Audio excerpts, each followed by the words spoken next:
अस्सलामु अलैकुम वरहमतुल्लाहि वबरकातुहू।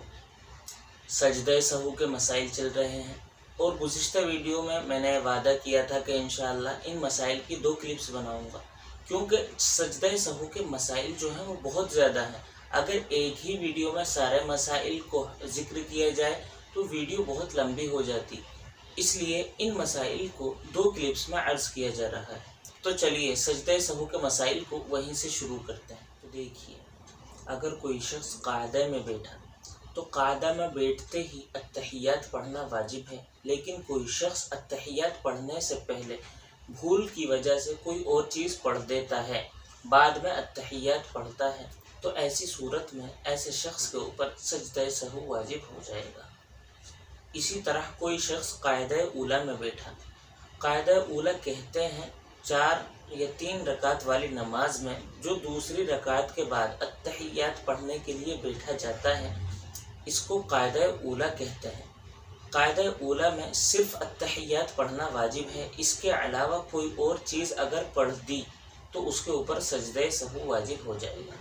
तो किसी शख्स ने अत्तहियात के बाद दरूद शरीफ भूले से शुरू कर दी, तो अगर दरूद शरीफ अल्लाहुम्मा सल्ली अला मुहम्मदिन व अला आलि मुहम्मदिन तक पढ़ दी तो उसके ऊपर सजदे सहू वाजिब हो जाएगा, और अगर इससे कम पढ़ी है तो उसके ऊपर सजदे सहू वाजिब नहीं होगा।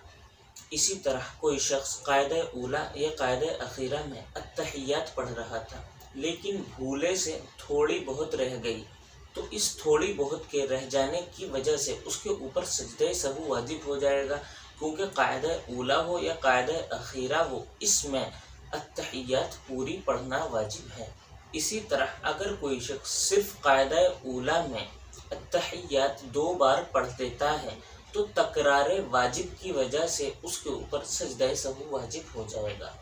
इसी तरह कोई शख्स क़ायदा ऊला ही को भूल गया, बल्कि तीसरी रकात के लिए खड़ा हो गया, तो ऐसी शख्स के ऊपर भी सजदे सहू वाजिब हो जाता है। लेकिन इस मसले में 2 सूरतें हैं। अगर वो शख्स बैठने के ज़्यादा करीब है, अब याद आया है, तो बैठकर तशहुद पढ़ ले और अपनी नमाज को पूरी कर ले, ऐसी सूरत में सजदे सहू वाजिब नहीं होगा। लेकिन अगर खड़ा हो रहा था और इतना खड़ा हो गया कि उसकी टांगें सही तरीके से खुल गई या खुलने वाली है, तो ऐसी सूरत में अपनी नमाज तीसरी और चौथी रकात को पढ़े और आखिर में सजदे सहू कर ले, उसकी नमाज सही हो जाएगी। इसी तरह फजर, मगरिब, इशा, जुमा और ईद की नमाज़ों में बुलंद आवाज़ से क़िरात करना वाजिब है, लेकिन कोई शख्स भूले से क़िरात करना शुरू कर देता है और एक बड़ी आयत या 3 छोटी आयतें आहिस्ता से पढ़ देता है,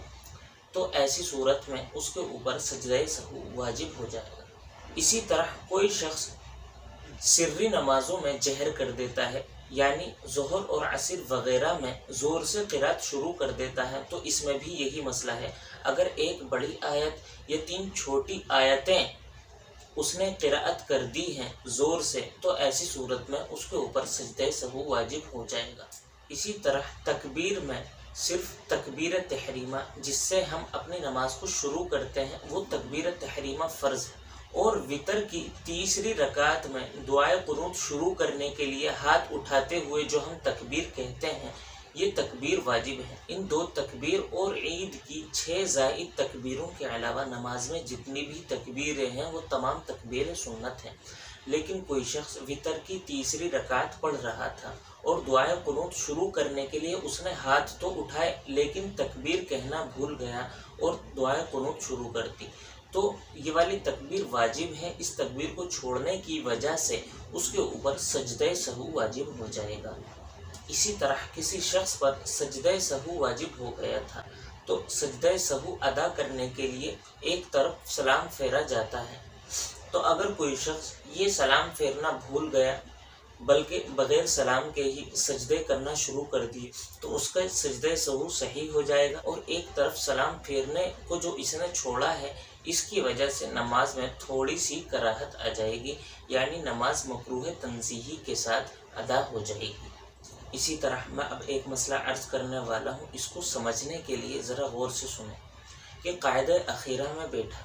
अत्तहियात दरूद शरीफ पढ़ने के बाद सलाम फेरना था, लेकिन सलाम नहीं फेरा, भूले से अगली रकात के लिए खड़ा हो गया, तो अगर अगली रकात का सजदा नहीं किया है تو سجدہ کرنے سے پہلے دوبارہ تشہد میں بیٹھے سجدہ سہو وغیرہ کر کے اپنی نماز کو پوری کرے، اس کی نماز صحیح ہو جائے گی۔ اور اگر اگلی رکعت کا سجدہ کر لیا ہے تو ایسی صورت میں اس کے ساتھ ایک اور رکعت ملا لے، آخر میں سجدہ سہو کر کے سلام پھیر دے، اس کی نماز صحیح ہو جائے گی۔ یعنی قاعدہ اخیرہ سے پہلے کی جو رکعتیں ہیں وہ فرض ہو جائیں گی، اور قاعدہ اخیرہ کے بعد کی جو 2 رکعتیں ہیں یہ نفل ہو جائیں گی۔ دوسرا مسئلہ بھی اس جیسا ہے، بس قاعدہ اخیرہ میں بیٹھنے یا نہ بیٹھنے کا فرق ہے۔ کیا ہے؟ دیکھیے کہ اگر کوئی شخص قاعدہ اخیرہ میں نہیں بیٹھا بلکہ اگلی رکعت کے لیے کھڑا ہو گیا،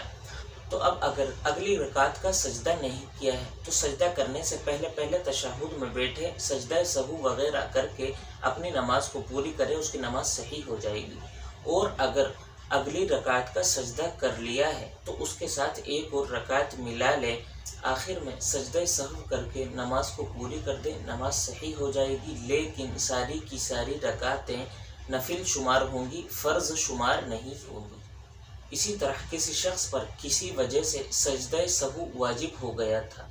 لیکن بھولے سے سجدہ سہو کیے بغیر سلام پھیر دیا، تو ایسی صورت میں مسئلہ یہ ہے کہ اگر سلام پھیرنے کے بعد اس نے کسی سے بات نہیں کی ہے، قبلے کی طرف سے رخ بھی نہیں ہٹا ہے، اور کوئی ایسا عمل بھی نہیں کیا جس سے نماز ٹوٹ جائے، تو پھر ایسے ہی بیٹھے ہی سجدہ سہو شروع کر دے، سجدہ سہو کے بعد اتحیات وغیرہ پڑھ کے سلام پھیر دے، اس کی نماز صحیح ہو جائے گی۔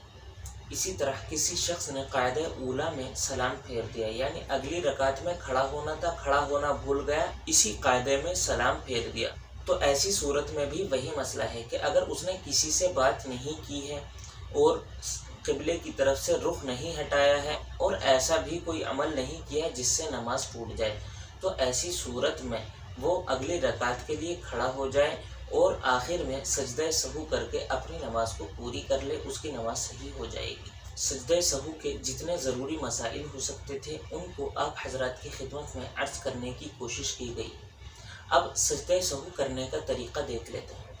تو دیکھیے، اگر کسی شخص پر کسی بھی وجہ سے سجدہ سہو واجب ہو گیا ہے تو سجدہ سہو کرنے کا طریقہ یہ ہے کہ قاعدہ اخیرہ میں سب سے پہلے اتحیات پڑھیں،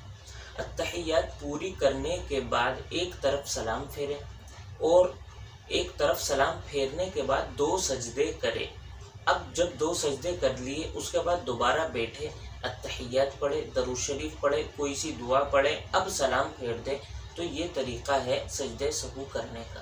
تو سجدہ سہو کے یہ ضروری مسائل تھے جو آپ حضرات کی خدمت میں عرض کیے گئے۔ امید ہے آپ حضرات کو یہ مسائل سمجھ میں آ گئے ہوں گے، اور سجدہ سہو کے مسائل کی ایک کلپ اور بنی ہوئی ہے، اگر آپ حضرات نے نہیں دیکھی ہے تو جا کر دیکھ لیں، سمجھ لیں۔ ہماری ویڈیو کو لائک کریں، چینل کو سبسکرائب کریں اور ہمارے ساتھ جڑے رہیں۔ السلام علیکم ورحمۃ اللہ وبرکاتہ۔